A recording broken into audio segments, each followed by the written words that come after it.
useful and not informative. So we may decide that coming up in December, we want to have some more meetings, and I think that's perfectly fine, especially if there's some real interesting people to hear from as part of this dialogue. But I just want to be clear that we're talking about waste disposal and finding a place for future waste disposal, and that's solid waste in this context, and the opportunities and the challenges that may come with that. There's a lot of things to discuss. Welcome. Have a seat anywhere, Jeff. So I'm going to ask Shannon if she'll put today's meeting agenda in the chat for people to just refer to. It's a pretty basic agenda. We have some great speakers here today to sort of kick things off. And then at the end, as I said, we have time for public comment. Someone asked us already about public comment, and we can take your input, your thoughts offline through emails to Shannon Choquette at vermont.gov. Shannon can put her email in the chat for all of you. This is not a process where we are going to generate responsiveness summaries or things that usually go along with rulemaking or permits or certifications. This is really about us getting knowledge about the ideas of where waste disposal may come from, and also your ideas about future speakers for meetings and meeting topics. So that's the things I would think people would send in comments about, in case we missed something. So anyway, with that, today to kick things off, we have New England Waste Services of Vermont and Casella with us here today, Kim Crosby and Shelley Sayward, to talk a little bit about the landfill that we have. We have one landfill in the state that is operating currently, takes about 80 to 85% of Vermont's waste there. And we're talking about what's left with that capacity. I also want to just note for folks, we have John Fisher, Mass DEP Deputy Division Director for Solid Waste with us. Massachusetts is a smaller geographic state, obviously, but much more populated and much more industry there. He can talk about some of the challenges and opportunities Massachusetts faced and is facing. And then our own Dennis Feckert and Stephen Young are here. Stephen Young's virtual today.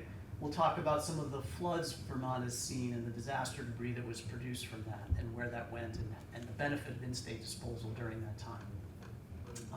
Then we'll go to public comment, and then we'll have closing and go from there. So without further ado, I'm going to welcome Casella to speak, and let's see how, are you guys in the meeting, or we can share your PowerPoint? I am in the meeting.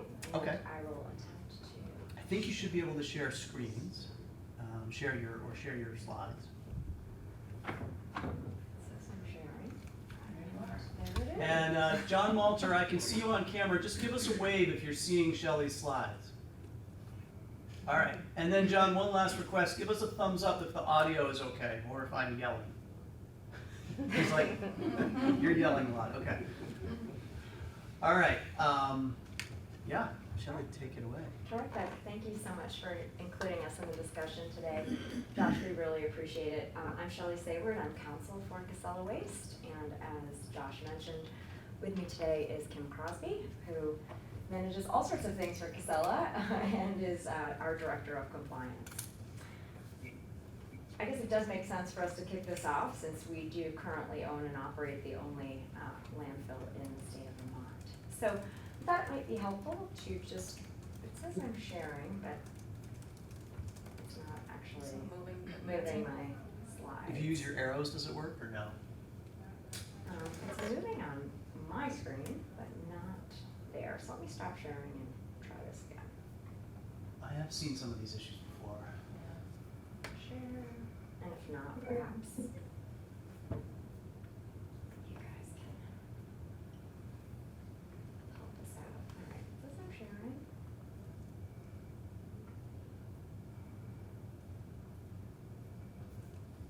I might have to send it to you. You already have it, don't you? We already have it. Yeah, sorry, it says I'm sharing a window, and I'm part of the meeting, so I'm not. Shannon, you able to share that PowerPoint? Yes. I can join the share as well if need be. Josh, I have it open too. Okay, thanks, Ann. Well, it wouldn't be a meeting if there weren't some Technical difficulties. Yeah, Yeah, Anne, could you try to share it? give it a shot, Ann. Thank you. Thanks. Okay. I will stop sharing unless I'm creating the issues. Maybe close the chat, just so you can see it. I don't know Can how you to- see it? Well, like- Yeah, we can see it. I'm not sure how I can Okay. close the chat from the Let's see if I TV can screen. go into presentation mode. Yeah, that'd be great. Yeah.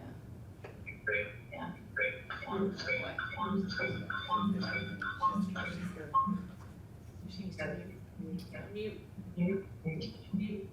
Yeah, Ann, Henry, we need to mute Henry Shannon. Perfect, thanks, Henry. It's weird how stuff does that with Teams. Okay. All right, and if you could. All right, Mr. Coe, gotta keep yourself muted. I keep trying, but it undoes it for whatever reason. And if you would advance to the next slide, please. Henry. Yeah, Mr. Coe, you need to keep yourself on mute, please. All right, we thought it made sense to kick off with a timeline. So Casella purchased the facility back in 1995, or I believe it was 30 years ago. The initial tonnage was at 270,000 tons a year, and in 2005, that was increased to 370,000 tons a year. In 2005, we also worked with Washington Electric Co-op, and that is when the landfill gas to energy facility was brought online. And clearly it is still there and operating today, and we have an excellent working relationship with them. One hallmark event, Hurricane Irene, I'm sure we all remember that well. There was some emergency authorization that was granted for additional waste acceptance, and Josh, you noted that Dennis is gonna focus a little bit on the importance of having in-state disposal for waste, and that was certainly the case back in 2011. And again, with some of the more recent storms that we've seen. Another hallmark event in 2013, the only other operating landfill in the state at the time, the Moortown landfill closed, leaving just the News Vermont facility in Coventry. So with those two events, Casella moved forward with increasing the landfill capacity at the site from 370,000 tons a year to 600,000 tons per year in an effort to make certain that there was ample disposal capacity for all Vermonters. In 2014, that permit application was processed to add 13.7 million cubic yards of capacity. And in 2018, that solid waste certification was received. That is the phase 6 portion of the News Vermont landfill. And another important permitting event in 2023, Casella's pre-treatment discharge permit was renewed. And as part of that permit, there was a mandate that a PFAS treatment pilot be initiated for leachate out of our, to extract PFAS from our leachate prior to going to a wastewater treatment plant. And next slide, please. Thank you. So the types of waste that we're currently accepting at the facility, clearly municipal solid waste and construction and demolition debris. For C&D, that is only those items that are not subject to Act 175 that went into effect in January of 2015. E-waste, hazardous waste, and universal waste are not accepted, nor are recyclable materials or food waste. There are definitely certain types of special wastes that we receive at the facility. They are all approved by the Agency of Natural Resources in writing. They could include things like soil, wastewater treatment plant sludge, and non-hazardous industrial wastes. Some of those wastes could receive what's called a beneficial use determination that allows them to be used as cover soil at the facility, and they may be generated out of state in certain circumstances. And we estimate that our facility receives approximately 80 to 85% of the state of Vermont's waste. Thank you. And next slide, please. This just gives you an idea of the amount of solid waste that has been received at News Vermont over the last 5 years. You may recall from the first slide that the current permit allows for 600,000 tons per year. So this gives you a sense of the run rate of materials that are coming into the facility. And I think we're on target in 2025 to be probably in between the 23 and 24 amounts, Kim, if Yeah. that sounds correct to Maybe you. a little less, yeah. Yeah, so not bumping up to that 600,000 tons a year where solid waste is concerned at this point. Shelley, just one thing before you move on. People talk about MSW, municipal solid waste. Many people here are familiar with that term. It's sort of a wonky term. It's general trash. But I think it's around 3 to 4, it's usually under 400 tons of that 5. It's right up there though. So just for context, I think it's around 300 to 400,000 tons of that is traditional MSW. Actually, a little bit more than that. Versus some of the other materials. Versus like some of the other C&D. materials. Like construction and Yeah. demolition. Like the Yeah, special exactly. waste you were talking And about. special waste. Yeah. Yep, That's just for context. an important point, thank you, Josh. And Ann, next slide, please. So Casella has 9 landfills that we actually operate throughout the Northeast. And we are talking about disposal capacity quite frequently internally. And here are a handful of considerations that we think might be interesting topics for future meetings, Josh. And again, just things that Casella continues to focus on. So greenfield projects are not easily cited or permitted. So the concept of opening a greenfield landfill in Vermont would have major challenges, right? Same with incinerators. They are not all that popular. There are some states in New England that have them at the top of their waste hierarchy, such as Maine. That is because they have a long history of incineration, I believe, and landfilling is not as popular.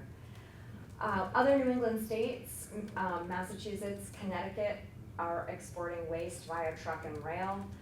Connecticut at this point, I believe, is exporting more waste than they're taking care of themselves in state.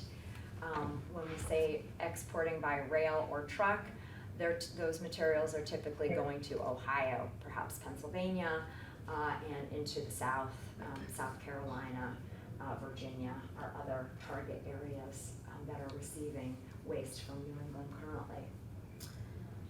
We always recommend removing additional materials from the waste stream, right? And Vermont has been very proactive in their approach around recyclables management, food waste, C&D materials, in order to reserve and preserve that future landfill capacity. But we do believe that there is going to be a continued long-term need for landfills as part of our infrastructure in the Northeast. Casella we are definitely proponents of EPR for hard-to-manage recyclables, things like mattresses, solar panels. We actually have a mattress recycling facility in Connecticut that recycles close to 1,000 mattresses a day, which is really pretty astonishing and very cool. So those are not materials that we want to be taking at Waste USA. They're when you can recycle up to 90% of materials, such as mattresses, that's what we should be doing. And research and development programs to manage waste in different ways. So for instance, conversion of waste to fuel. There are many companies that are looking at unique ways to manage waste, but they've not yet reached commercial scale. So there are pilots, and again, that's something that should be thoroughly considered in the future as we focus on loss of disposal capacity. And Josh, that's all we have prepared for today, sort of a Great, preemptive thank you. discussion. Thank you. Thank you. We are gonna reserve questions for the public comment period, if people have them. I just wanna make sure we get through our presenters today. But so save your questions up, and thanks Casella for being here and giving us a window into where we're at. All right, next up, John Fisher with Mass DEP. John, if you're able to share your slides, let's try it out and see how that goes.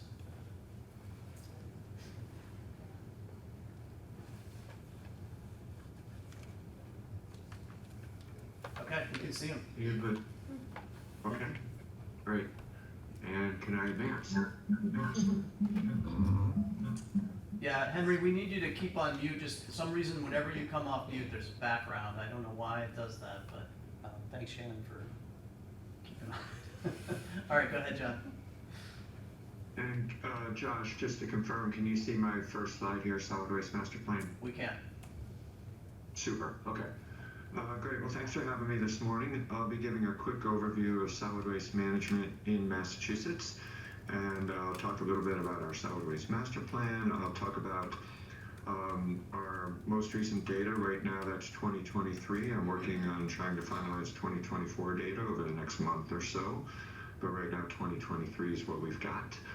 And then I'll talk about our solid waste management capacity picture in Massachusetts, and then I'll pivot to talk about what we're doing to try to reduce our solid waste disposal, which we think is sort of perhaps the best way that we can affect management capacity need for our waste.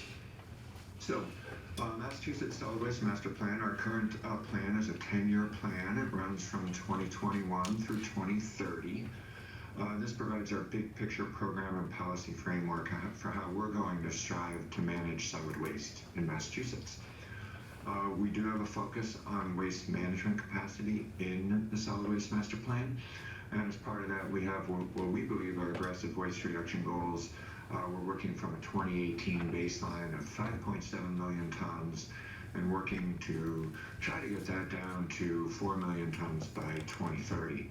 We are at the midway point of our 10-year plan right now, and we're going through a kind of assessment of what we've been doing, what's working well, what's not working so well, maybe what do we need to do more of, how can we best use our resources and staffing, are there additional regulatory or policy initiatives we need to be pursuing to try to improve our efforts to divert waste from disposal. So we have a lot of discussions along those lines going on right now, and we're working to develop some recommendations for any course adjustments by the end of the calendar year. So it's a really dynamic time for us with our Solid Waste Master Plan and our program and policy framework. I'm going to go through several slides here that are going to be a little bit dense to show on the screen here, but I did share my presentation with Josh, so folks can have the opportunity to look at this more afterwards, but I'll just be focusing on distilling what I think is the gist of each of these data slides. So I'm not going to go through all the data, but just highlight the key points. So this table here shows a couple things. Looking at the second through fourth rows of the table, we show our total solid waste disposal, and then we show two subcomponents of that. Our municipal solid waste disposal, which already came up a minute ago, that's our essentially our regular trash from households and businesses. And then our non-municipal solid waste disposal, which is mostly construction and demolition materials, but can also include things like contaminated soils and wastewater sludge, if and only if it's going for solid waste disposal. So this doesn't include things like landfill cover material, and it also doesn't include any material that's getting diverted from disposal, like recycling, composting, or anaerobic digestion. So what you can see on the left-hand slide is our baseline year for the Solid Waste Master Plan, 2018, and there we're at about 5.7 million tons of total waste disposal, and as you can see, it's been going slightly up since then. As of 2023, we're at about 6.2 million tons, which represents a 9% increase from 2018, so not what we would like to see. The municipal solid waste component of that, a little bit smaller increase, and then a significant bump up in the non-municipal solid waste disposal. I will just do a caveat that there's a little bit of gray area between how municipal solid waste and non-municipal solid waste are categorized at facilities. So, you know, that can swing back a little bit, back and forth sometimes. We do our best to try to make it as accurate as possible. The other thing that we put on this table, and I think it's important, is our the GDP, that's gross domestic product by state on a calendar year basis. And the reason that's important is that all things being equal, give or take, waste generation tends to grow and shrink in line with the economy. Not perfectly, not exactly, but generally speaking, directionally, that's a common trend. And what we've seen is continued growth in our gross domestic product by state in the growth of Massachusetts economy during this period, which tends to drive waste generation upwards. So that's not necessarily an explanation for this data or a full explanation, but we feel it's a factor, and it does tend to cause increases in waste generation and waste disposal as consumption rises. So when we presented our data, we tend to present it along with the gross domestic product, just showing how those trends are similar or different over time. Now I'm going to jump to import-export data. Casella referenced import and export. So what this means is just waste from Massachusetts that's either going to another state, a facility in another state for disposal, that's our export, or waste that's coming from another state into Massachusetts for disposal, that's import. So as already was mentioned, Massachusetts is a significant net exporter of solid waste for disposal. You can see the numbers here for 2022 and 2023. It's divided again into this MSW and non-MSW split. The MSW export and import on the left, the non-MSW import and export on the right. A couple things I'll note here is there's still some significant amounts of waste traveling from Massachusetts to facilities in New Hampshire and New York. And that I believe is going by truck, by transfer trailer, to the best of my knowledge. But more and more, we're seeing significant amounts of waste go out of state for export to more distant states. And this is happening by rail haul. On that MSW side, it includes states like Alabama, Michigan, Ohio, South Carolina, and Virginia. On the non-MSW side, the greatest amount has been going to Ohio, although it's starting to shift a little bit to a couple of other states. So it's definitely been a trend that we have a lot of waste going out of state for export, but it's also tending more and more to go by rail. And when we look at some of the solid waste facility development in Massachusetts, some of the recent development has tended to be rail-based transfer stations. Okay, so the next two slides are a look at solid waste disposal capacity in Massachusetts, and it's getting more and more concise. This used to be a longer list, but over time facilities have closed. We've had two smaller combustion facilities in western Massachusetts close a couple years ago. Those were in Springfield and in Pittsfield. And then we've gradually had landfills in Massachusetts close over time. So this presents what we have right now. There are a couple like small municipal landfills that take their own material, but those amounts are really small and limited to the host community, so those are not shown here. So for all intents and purposes, this is our capacity. So 5 landfills, 5 combustion facilities. At the top, you can see are the landfills and their projected capacity going forward. You can see a couple of zeros on the right-hand side.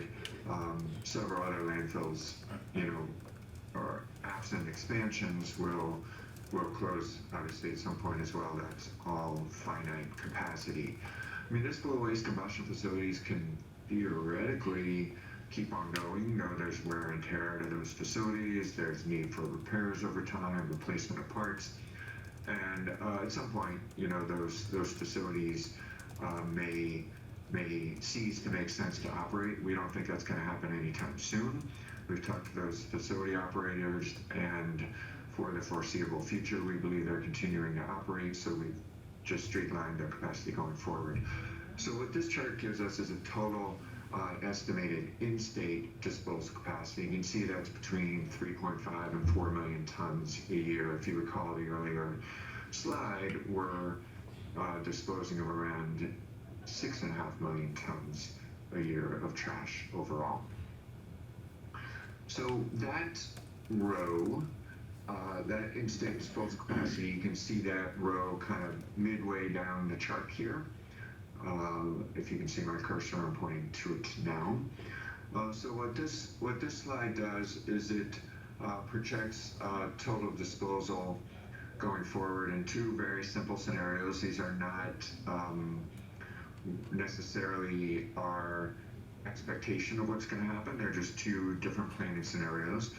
One is that disposal stays flat. So that's the first row at the top. And then the second is if disposal were to be reduced in line with our in-state waste reduction goals, that's what the total disposal would look like. So that's, a forced reduction going down to our goal of 4 million tons by 2030. Over time, that's less and less realistic if that's going to happen. Right now, that would take a 6% reduction a year, and that's just doesn't appear to be in the cards right now. But those are just two scenarios really to illustrate, in my mind, the importance of our waste reduction goals. You can see the gap here is about 2 million tons a year right now, and it just shows how important making progress in waste reduction is to meeting our in-state capacity needs. If we were to meet our disposal reduction goals, we could be a very small net exporter of waste. If we don't, we're going to continue to export in the neighborhood of 2.5 million tons a year. And if disposal were to increase further, which is not one of the scenarios shown here, that would obviously, every ton of increased disposal would be another ton of increased net export for disposal, which we certainly do not want to see. So solid waste facility siting, Massachusetts, it's a complex, unpredictable, time-consuming process. It requires a local Board of Health site assignment, which is a determination that the site's appropriate for the proposed facility. There's a lot of deference given to local governments to make that decision. If a site does receive a positive site assignment from the local Board of Health, that company then comes to Mass DEP for permitting, which typically takes 2 stages, an authorization to construct permit and then an authorization to operate permit. Within our solid waste master plan, we do not have restrictions on landfill capacity. We'll permit what comes to us that has a valid site assignment and that meets our permitting requirements. Although that's challenging in Massachusetts, there's very few sites that are good sites for a new landfill in Massachusetts. We also do have some limitations on waste to energy capacity. For traditional waste to energy technology, we've had a long-standing moratorium on new capacity. That moratorium's been modified in 2 ways in our most recent master plan. One is that we will allow replacement capacity to be permitted. I mentioned we had combustion facilities in Springfield and Pittsfield closed. We could, within our master plan, permit that replacement capacity if it were to come to us. It has not.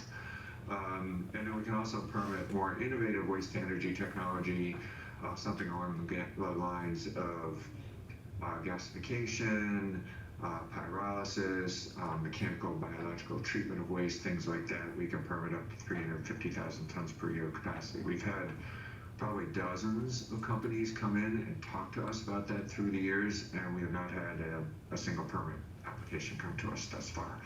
We're interested and willing to entertain it, but nothing's moved forward on a commercial scale.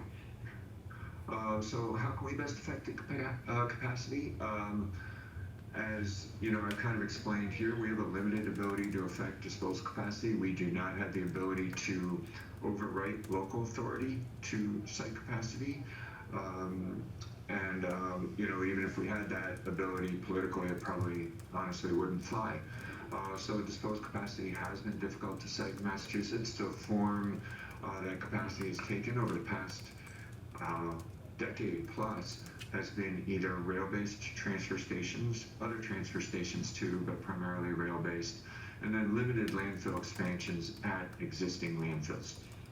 And really our best ability to affect waste management capacity and the amount of waste we're generating is by doing everything we can to reduce waste disposal. So when we think about that, we look at our waste characterization data. We do have waste characterization data every 3 years from our waste energy facilities, super useful data. And that gives us some really obvious targets from a tonnage standpoint. So when we look at our data, and this is from our 2030 master plan, it's changed a little bit since then. I'll highlight a couple ways, but this is when we kind of laid out all of our data in a comprehensive way. So food waste, no surprise, is the number one material. This has dropped a little bit since then. It's now, we estimate about 960,000 tons of food waste in our trash. So we made some sizable progress reducing food waste, but it's still a tremendous amount. Cardboard, this drives me crazy. We've had a cardboard waste disposal ban since 1990. It's a readily recyclable material with consistent markets. No reason cardboard should be disposed of, but we still dispose of over 200,000 tons a year of cardboard in the trash.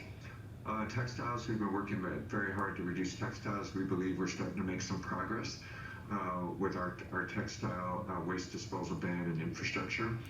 And then construction and demolition materials taken together, that back then was about 1 million tons combined. Since then, we've actually seen an increase in disposal of construction and demolition materials.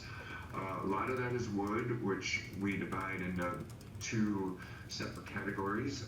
What's commonly referred to as A wood, which is cleaner wood, and then B wood, which is wood like pressure treated wood, painted, stained wood that has much more limited market outlets.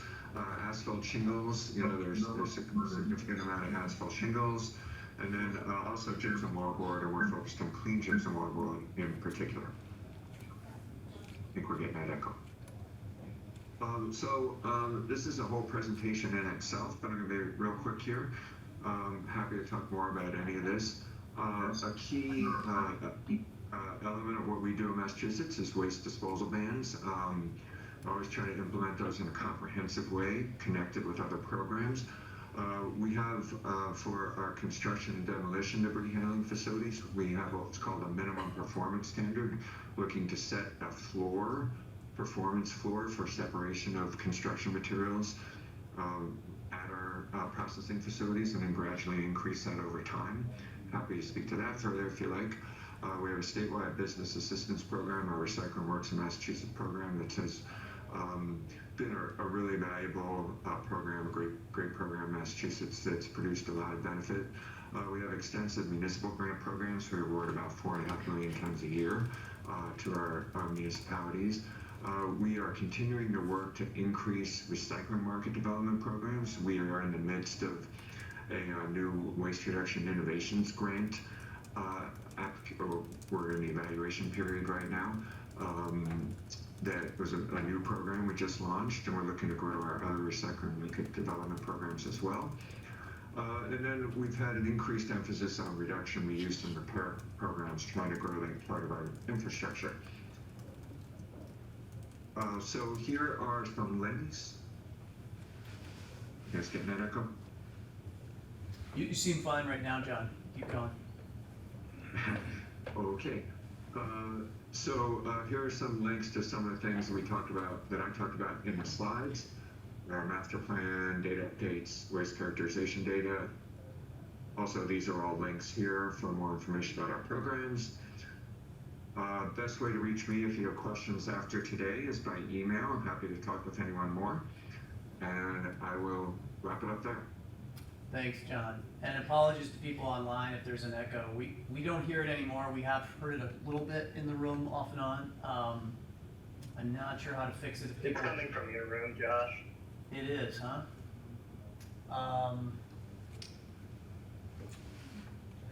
Shannon's still here. Shannon, your speakers are muted and everything? Yes. And your microphones are muted? Yes.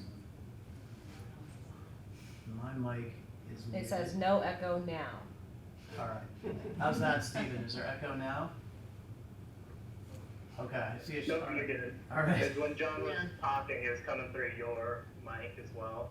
Oh, because you were sitting close to it, maybe? Maybe I should leave the. I have it muted. Yeah.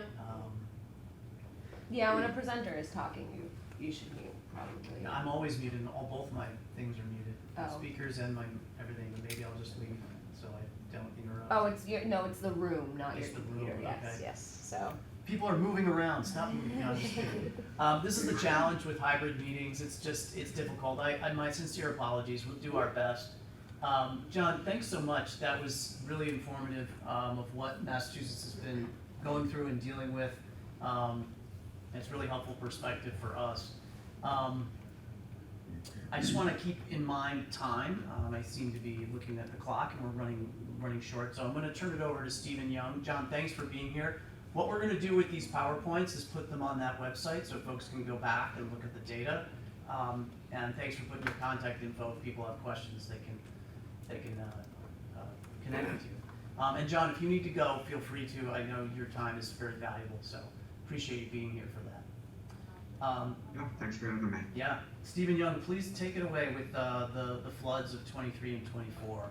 Stephen works in the certification section with Dennis Feckert and is our lead when it comes to disasters. Go ahead. I've muted the room. Thank you, Shannon. Get this open.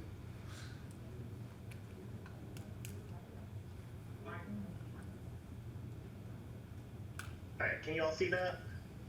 Yes. Alright, perfect. So as Josh mentioned, my name is Steve Young. I work with the Vermont Solid Waste Program, the certification section. I am also the state's debris manager when it comes to disasters. So I'm just going to talk a little bit just about the value of in-state disposal. This is just based off of my experience with the 2023 and 2024 flood events. So just some statistics. About in July 2023, during that flood event, we had approximately 25,000 tons of debris that was hauled and disposed of at News VT. This state removed a little over 6,000 tons. And in July 2024, it was too small to track how much tonnage ended up going to the landfill. That event was a lot more infrastructure damage and a lot less damage to like homeowners. And yeah, in 2024, we only removed about 110 tons from the state side. So some disadvantages of out-of-state disposal when there's a disaster.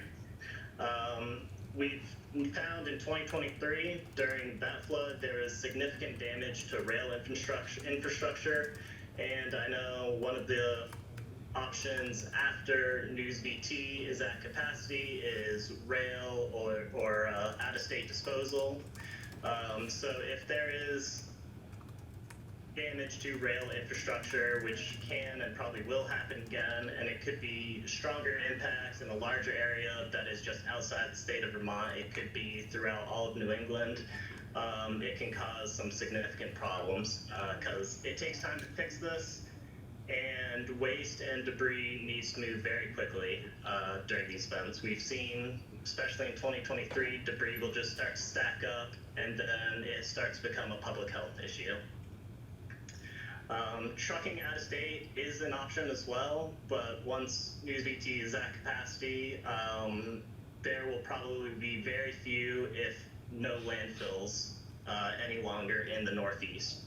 And if trucking were to be an option, it'd all be long haul trucking to places like Pennsylvania or Ohio, possibly New York. And that could be difficult depending, as I mentioned, with the scale of a disaster and the availability of long-haul truckers. If it's a large disaster, truckers are going to be in high demand. Another thing when it comes to this is waste disposal would likely go up quite a bit due to just the mileage that the waste has to travel and the worker demand.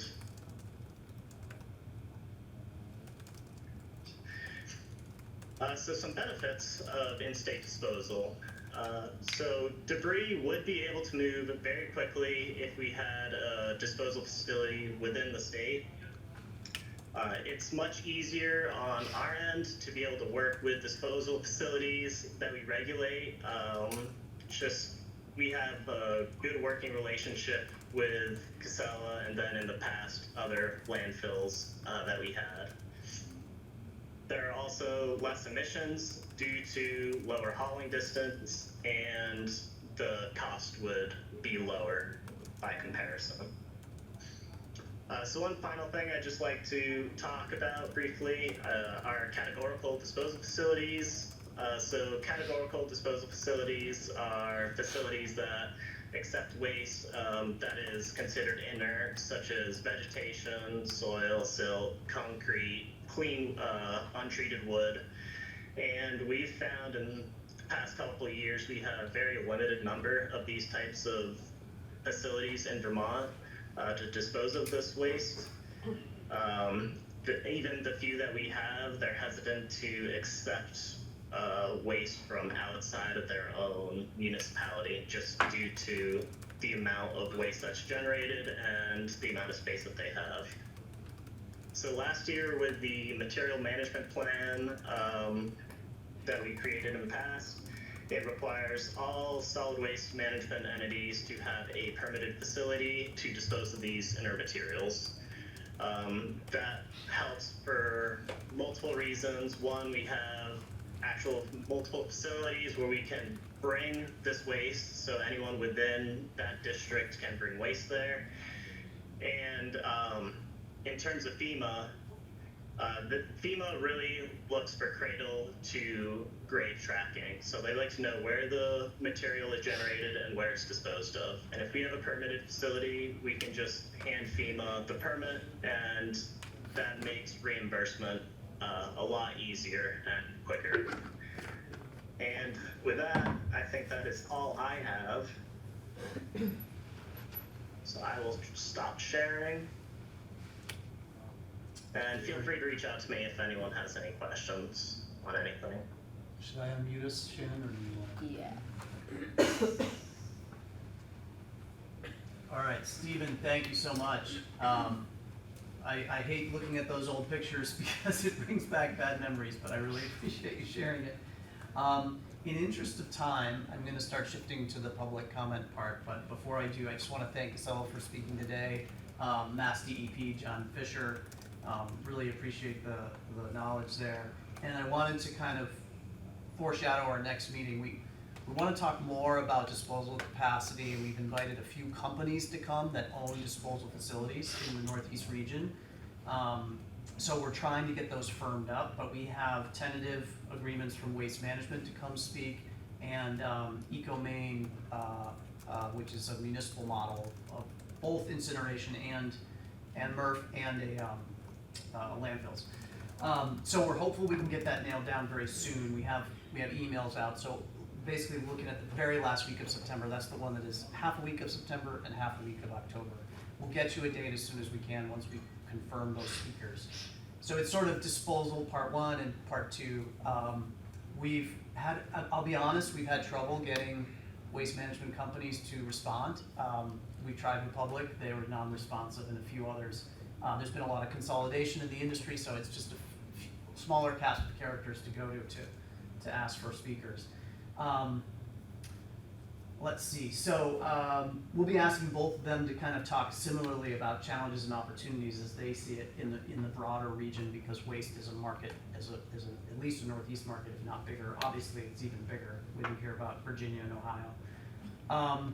At our third meeting, we've reached out to members of DUMP and town representatives from Coventry and Moortown to talk a little bit about community impacts and potential ways to address those with any future disposal capacity we might have in the state. So we're setting, that's like still in the design phase. But again, as far as public comment goes, in terms of ideas for speakers, you can send those to us. I think we're really open to hearing what your thoughts are on where we might go with this conversation. With that, since this is hybrid, I'm going to try and do like somebody from the room who has a question or comment, and then someone who's online. There is a raise your hand function in Teams. That's the easiest way for us to recognize you. Or you can put your camera on and literally wave, and probably we'll see you. And I'll have Ann and Dennis tell me if they see something, or Stephen or anybody else from the program. Let me start with the room. Yeah, question, comment, feedback.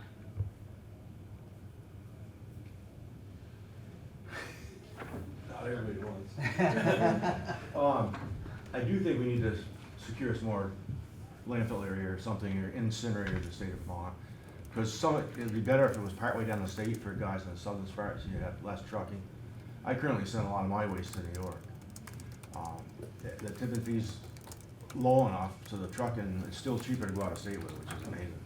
And I just wonder how long before some of these other states don't wanna take any from anywhere else. That's my biggest fear. Yeah, thank you, Greg. Greg, good enough rubbish out of greater Brattleboro region, but you cover a lot, yeah. Thanks. Yeah, Jim. Couple of things. One is it seems like, obviously to locate permit a landfill is gonna take years and years and years, and there's a lot of opportunity now, although we've done a great job of more reduction programs, which would require A&Rs, proactiveness in landfill bans, even more EPR programs for materials such as mattresses and other things that are taking up a lot of space in landfill, and enforcement, because we already have a lot of this in place, but with the lack of enforcement, there's still an incredible amount of food scraps going to the landfill and other materials. And I think it would be very helpful if the state could take on an analysis of what the costs would look like in the future if we would have to ship waste out of state. And I know that's difficult, but without that kind of information, it's really hard to be planning for this down the pipe. And my last comment is I didn't hear Casella's presentation talk about the landfill disposal capacity, when that will run out. So the current run rate, it's about 20 years. And Jen, just your affiliation, just for, Yeah, Jennings Solid Waste District. what did you say, Shirley? I missed it. 20 years. 20 That's years, the current okay. run rate. Hey, folks didn't hear 20 years of estimated capacity. Thank you, Jen. I'm gonna go to people online. John has his hand up from Mad River Resource Management District. Go ahead, John. Thanks, Josh. I guess my first question would be dealing with news. Is there any thought being taken to looking at some of the early disposal capacity that was used in terms of possibly re-engineering some of the site to create some additional space through compaction and other activities? Stella, I think that's for you guys. John, we're always looking at innovative ways to maximize space and capacity. So I think I'll leave it at that. Go ahead, John. Yep. My other question is, looking at the Moortown landfill site as far as a possible option in terms of any disaster disposal capacity. I assume that if we get the folks from Waste Management to come in, that could be a part of the discussion there. Yeah, we certainly can ask them. Yeah, we can give that heads up to the contact. Dennis has got a contact with them, so yeah, that's possible. Okay. Well, Thank Moortown you. is privately owned. Right. So they would have to be willing to sell the facility, and it's currently in post-closure. Right. There would be a lot of what ifs there. It's a major undertaking. Absolutely. I don't mean to minimize it, but when they're here, they can talk about those challenges as well. We did 2 in the room, so I'm gonna go to Polly Jones. Go ahead. Hi, can you hear me? Yeah. Thank you. Thank you. Yeah, I have a couple questions. There are 3 different sites that have been approved in the past as landfill suitable sites in the state. Is the state considering the development of those sites for future use? Now, I recognize that those sites are smaller and they would never have the capacity that the current landfill has. but the current landfill is sited really poorly. And these other sites are not necessarily as hydrogeologically dangerous to the environment. What is your thought on that? Thanks, Polly. I'm aware there is a report that, I don't know if we linked it from the webpage, Shannon, it's escaping me if we put it on there, but we had a report in around 2019, part of our biennial report, where we did, this is when Casey Caffin was with the program, actually Stephen's our replacement, where we did explore some of the other landfill options in the state, mostly really do I call it holdover from the 1990s, the era of Act 78 for people that go back that far. Act 78 really proposed regionalization of landfills and the formation of many of the solid waste districts and alliances like John represents that are here today. Many of those sites, Polly, as you said, are very small. And there are some realities about opening them up that's in that report. My recollection is that the economies of scale are such that they wouldn't operate very long, so it's a lot of money to invest for something that doesn't operate very long. There was interviews in there with the solid waste districts that own the green space for these landfills, these sites, and why they haven't moved forward with opening them up.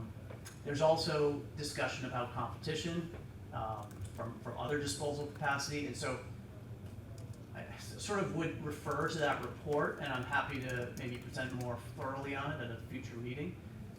But there's, I guess suffice to say, there's a lot of reasons, mostly related to economies of scale or competition from other sources, public and private, mostly private, that compete for waste and would make it difficult for those to open up and operate. There's certainly considerations the state would consider, but. Yeah, it does make sense to regionalize our trash. I mean, just in terms of greenhouse gases and taking our trash all the way from southern Vermont up to the Northeast Kingdom just isn't practical. But this is just one of my thoughts. And the landfill where it is really in a dangerous location for the water reservoir, the drinking water reservoir that's Lake Memphremagog. So clearly we have to start moving towards something that's safer for the people. And I do want to request that when you do more of your studying, that you really don't invest too heavily in the idea of incineration. Because at this point in time, I don't believe that we have the technology to burn our trash at a sufficient temperature to prevent certain chemicals from reaching the atmosphere like PFAS. Thanks. And thank you very much. Yep, thanks for that comment. We're just at 11:30. I just want to be mindful of time. If people need to go, feel free. We'll stay, at least it doesn't seem to be anybody pushing us out of this room at the moment. We'll stay for another 5 or 10 minutes. Is there any other comment or thought you want to share in the room? Anyone?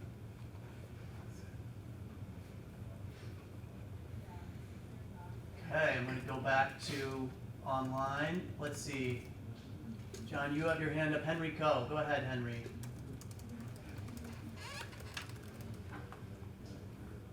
Does he need to be unmuted, Shannon? Hold on. Oh, I see. I'm only able to mute. I can't unmute people. He has to do that himself. Henry, are you able to unmute yourself?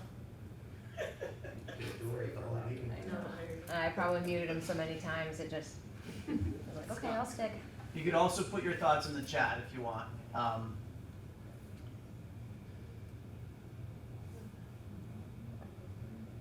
Yeah, I know we had difficulty with conflicts of the sound earlier in the meeting, so. All right, well, feel free, Henry, to type your thought. Oh, there you go. Yes, I'd like to just say, let's not repeat the solid waste mistakes. I have also muted. Mistakes in the past. Let's focus on solid waste sites where they pose no threats, no surface or groundwaters, or any public drinking water No, those are the people with their hands raised. Support environmental and social justice measures in future sites of restrictions Uh-huh. You remove them from the protecting meeting, that yellow environment. box. No, that's just 'cause they have their hand up. They're all muted. And to minimize impact on economic. I don't know why we're getting so much So, weird music. we're just gonna have, Chris, could you unmute the room, and we're just gonna have to ask him to send that comment, unfortunately. Henry, I'm so sorry. We're getting a ton of feedback from your speaker. He might have and a cell phone. it might be due to being on a cell phone. That could possibly be it. I don't know why. We've muted just about everything we could mute, and it still gives a ton of feedback. Feel free to send in your thoughts to Shannon, and we also can make time for you at the next meeting to speak. We all, as I said earlier, we have reached out to Dump for the third meeting to give them time to present on their thoughts. I will go to John Malter, and then we will wrap up. Go ahead, John. Okay, Josh. Just my other question on neighboring states, especially New Hampshire. Were they approached at all to join in this discussion in terms of some of their capacities and what they're doing? No, not yet, but we absolutely could. Yeah, if anybody's read in the news, New Hampshire is also having a lot of exploration about in-state capacity, out-of-state waste coming in, new facilities, discussion of moratoriums on landfill. There's a lot of things going on in New Hampshire as well, but good point. Okay, thank you. And we do have one more hand raised. Yeah, let's go to Peggy. Sorry, Peggy, go ahead.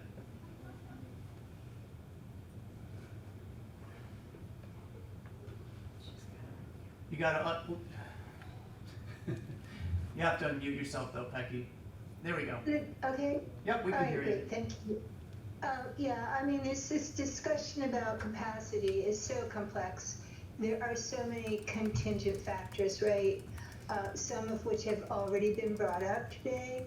And then you just mentioned, I mean, so it's, you know, the desirability of finding a more centralized location in our state would resolve a lot of environmental concerns.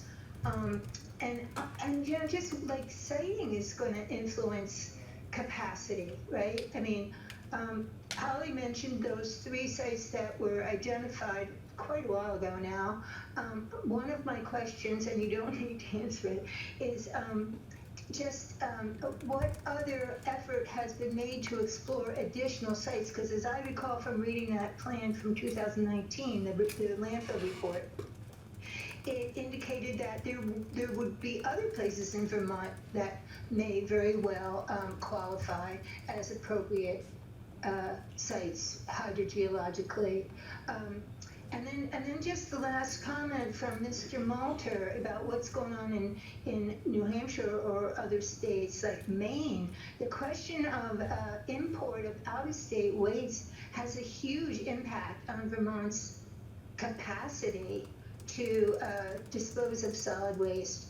And so I really hope that there will be a strong effort that will result in the state taking over the management and ownership of our landfills and solid waste management facilities so that we can legitimately ban the import of out-of-state waste, which right now, with the landfill being owned by a private corporation, they have that interstate commerce clause that allows them to freely import waste from other states, and I think that is really a problem for Vermont that we need to address and make sure at some point in the future is not happening anymore. Thank you.